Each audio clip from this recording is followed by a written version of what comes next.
मनीष एक auto rickshaw चलाता था। जब वो 15 साल का था तब उसके पिता का देहांत हो गया। इसी कारण मनीष को ही घर की जिम्मेदारी उठानी पड़ी और कॉलेज की पढ़ाई छोड़कर पिता की ऑटो चलाने का काम मनीष ने संभाल लिया। मनीष की बड़ी बहन सुलेखा की शादी में जो उसके पिता ने कर्जा लिया था, उसे उतारने के लिए मनीष ने अपना घर भी बेच दिया और माँ के साथ किराए के घर में रहने लगा। मनीष की बड़ी बहन अपने ससुराल में खुश है। इस बात की उसे बहुत तसल्ली है। माँ, सुलेखा दीदी का मेरे मोबाइल पर फोन आया है, तुम बात कर लो, फिर मैं ऑटो लेकर काम पर निकलता हूँ। हेलो सुलेखा दीदी, ये लो माँ से बात करो। हाँ बेटी, अपना ध्यान रखा कर, खूब खाया पिया कर, इससे बच्चे की सेहत पर अच्छा असर होगा। अब बस यही इच्छा है कि जल्दी से मैं नानी बन जाऊं और मनीष मामा। हाँ वो तो है, अब मामी कहलवाने वाली बस आ जाए तो मैं सुकून से तीर्थ यात्रा पर निकल जाऊंगी। नहीं नहीं, अपने नाती पोतों को खिलाकर ही तीर्थ यात्रा पर जाऊंगी। माँ, बस मनीष के लिए अच्छी सी लड़की ढूंढ लो जो घर संभाल ले। माँ, मुझे देर हो रही है, बाद में बात कर लेना। अच्छा सुलेखा, मैं तेरे से बाद में बात करती हूँ, मनीष को देर हो रही है। मनीष ऑटो लेकर काम पर निकलता है। उसे पहले ही बहुत देर हो चुकी थी, पर रास्ते में जाम भी बहुत था। वो सवारी का इंतजार कर रहा था। तभी उसका एक साथी जो उसकी तरह ऑटो चलाता था, वो किसी लड़की से झगड़ रहा था। अरे देखिए मैडम, ऐसा थोड़ी होता है? जब आपने मुझे यहाँ छोड़ने के लिए पैसे तय किए हैं तो चुपचाप मेरे पैसे दे दो ना। भैया, मैंने आपको बोला ना, मेरा पर्स रास्ते में कहीं गिर गया। मेरा मोबाइल फोन भी उसी में है और सारे पैसे भी। मेरा पर्स कहीं नहीं मिला। मैं तुम्हें बोल रही हूँ ना, मुझे अपना नंबर दे दो, मैं तुम्हारे नंबर पर पैसे भेज दूंगी। अभी मुझे देर हो रही है, मुझे सामने होटल में एक फंक्शन में पहुंचना है। अब क्या हुआ निरंजन, लड़ क्यों रहे हो सुबह सुबह? अरे देखना यार, सुबह सुबह पहली सवारी मिली और वो भी मुझे पैसे देने के लिए मना कर रही है। इन मैडम का पर्स कहीं खो गया है और मुझसे कह रही है कि पैसे बाद में देंगी।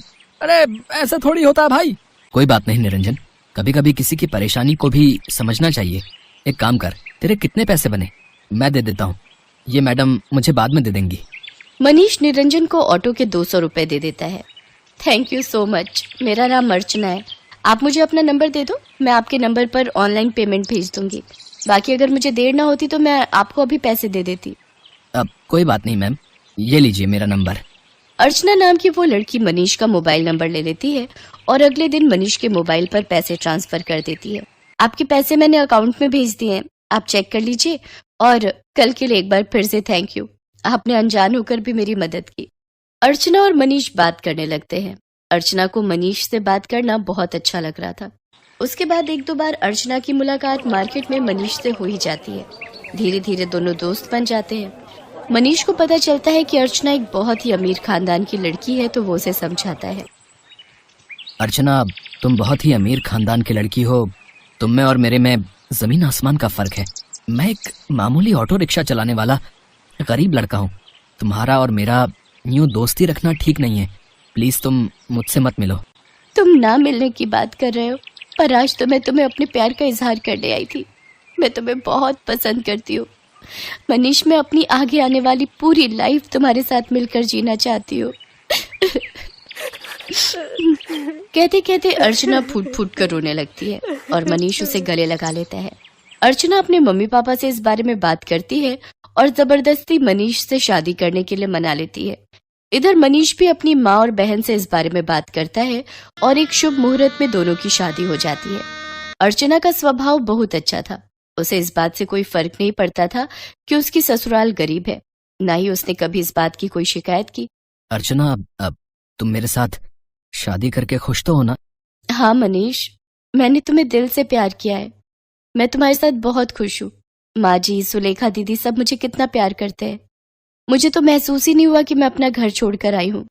तभी अर्चना की सास भी आ जाती है। जीती रहो बहू, हम बहुत भाग्यशाली हैं कि इस घर को तुम्हारे जैसी बहू मिली। अर्चना भाभी, ये देखो, मैं आपके लिए नई साड़ी लाई हूँ। आज आप शाम को कीर्तन में यही पहनना। सुलेखा दीदी, ये साड़ी तो बहुत सुंदर है, ठीक है, पर एक शर्त पर। आज आप मुझे खुद तैयार करोगे, प्रॉमिस? अर्चना की बातें सुनकर सुलेखा की आंखों में आंसू आ जाते हैं। उसने कभी सोचा ही नहीं था कि उसे इतनी प्यारी भाभी से इतना प्यार और सम्मान मिलेगा।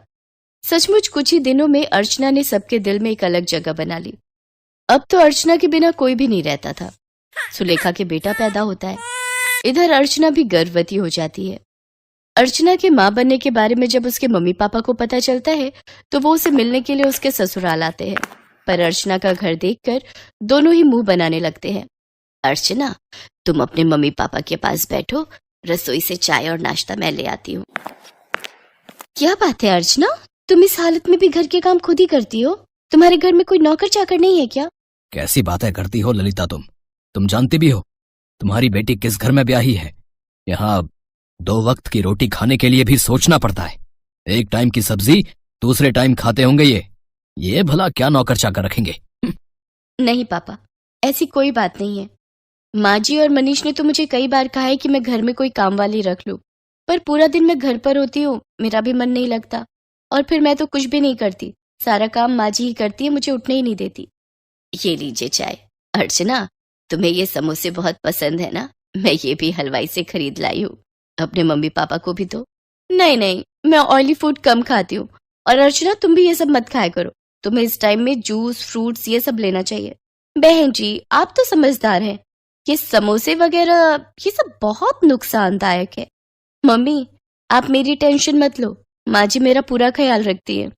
वो मुझे समय पर जूस, फ्रूट, दूध, दही, सब्जियां और सब कुछ खाने के लिए देती है। तभी अर्चना की ननद सुलेखा भी आ जाती है। अर्चना भाभी, मैंने डॉक्टर से अपॉइंटमेंट ले लिया है, कल सुबह 11 बजे आपको मेरे साथ चलना है, तो आपका चेकअप हो जाएगा और बाकी जो इंजेक्शन वगैरह। सुलेखा, तुम्हारा कौन से हॉस्पिटल में बच्चा हुआ था जिस डॉक्टर के बारे में तुम बात कर रही हो? जी, वो बड़े बाजार में जो हॉस्पिटल है जहाँ डॉक्टर नेहा बैठती हैं, वो सस्ता बेकार सा हॉस्पिटल। अर्चना, तुम उस हॉस्पिटल में चेकअप के लिए जाओगी? तुम्हारा दिमाग तो ठीक है। अर्चना, तुम एक मामूली से हॉस्पिटल में चेकअप के लिए जाओगी? तुम चिंता मत करो, इन लोगों के पास अगर तुम्हारे इलाज के लिए पैसे नहीं है तो क्या हुआ, मैं तुम्हारे लिए इस शहर के सबसे बड़े नामी हॉस्पिटल में आज ही बात कर लेता हूँ। और तुम अभी के अभी अपना सामान पैक करो और हमारे साथ चलो। किसके घर? आपके घर पापा? मैं अभी अपना घर छोड़कर कहीं नहीं जा सकती। मुझे डॉक्टर नेहा, जो कि एक बहुत बड़ी और समझदार डॉक्टर है, उन्होंने सुलेखा दीदी की नॉर्मल डिलीवरी की है। उन्होंने मुझे पूरा रेस्ट करने के लिए बोला है। और शायद आपने ठीक से सुना नहीं, मुझे कल सुलेखा दीदी के साथ डॉक्टर के पास जाना है। आप थोड़ी देर और बैठेंगे या जा रहे हैं? क्योंकि अभी ना मनीष आने वाले हैं।